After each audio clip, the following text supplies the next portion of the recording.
Let me recognize the problem so it can be solved.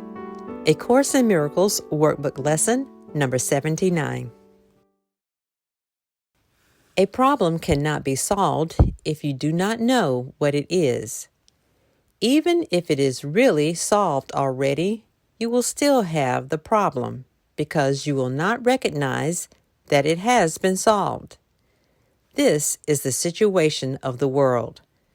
The problem of separation, which is really the only problem, has already been solved. Yet the solution is not recognized because the problem is not recognized. Everyone in this world seems to have his own special problems, yet they are all the same and must be recognized as one if the one solution that solves them all is to be accepted. Who can see that a problem has been solved if he thinks the problem is something else?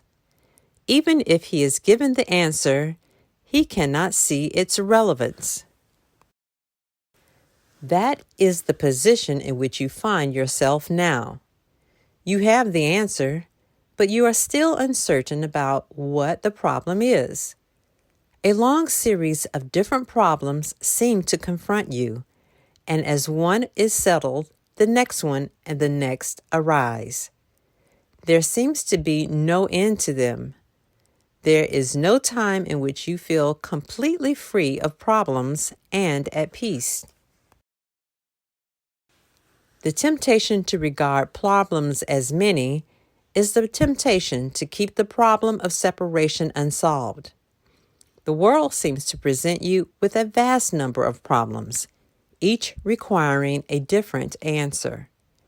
This perception places you in a position in which your problem solving must be inadequate, and failure is inevitable. No one could solve all the problems the world appears to hold. They seem to be on so many levels, in such varying forms and with such varied content, that they confront you with an impossible situation. Dismay and depression are inevitable as you regard them. Some spring up unexpectedly, just as you think you have resolved the previous ones. Others remain unsolved under a cloud of denial and rise to haunt you from time to time, only to be hidden again, but still unsolved. All this complexity is but a desperate attempt not to recognize the problem, and therefore not to let it be resolved. If you could recognize that your only problem is separation, no matter what form it takes, you could accept the answer because you would see its relevance. Perceiving the underlying constancy in all the problems that seem to confront you, you would understand that you have the means to solve them all, and you would use the means because you recognize the problem. In our longer practice periods today, we will ask what the problem is and what is the answer to it. We will not assume that we already know. We will try to free our minds of all the many different kinds of problems we think we have. We will try to realize that we have only one problem, which we have failed to recognize. We will ask what it is and wait for the answer. We will be told. Then we will ask for the solution to it, and we will be told. The exercises for today will be successful to the extent to which you do not insist on defining the problem. Perhaps you will not succeed in letting all your preconceived notions go, but that is not necessary. All that is necessary is to entertain some doubt about the reality of your version of what your problems are.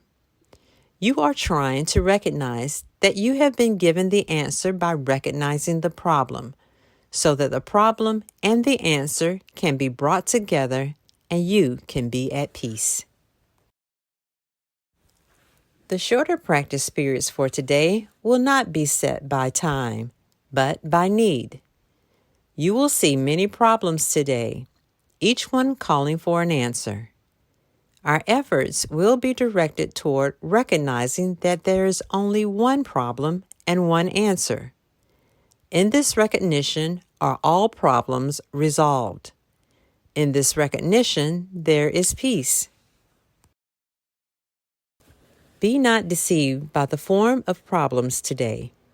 Whenever any difficulty seems to rise, tell yourself quickly, "Let me recognize this problem so it can be solved." Then try to suspend all judgment about what the problem is. If possible, close your eyes for a moment and ask what it is. You will be heard and you will be answered.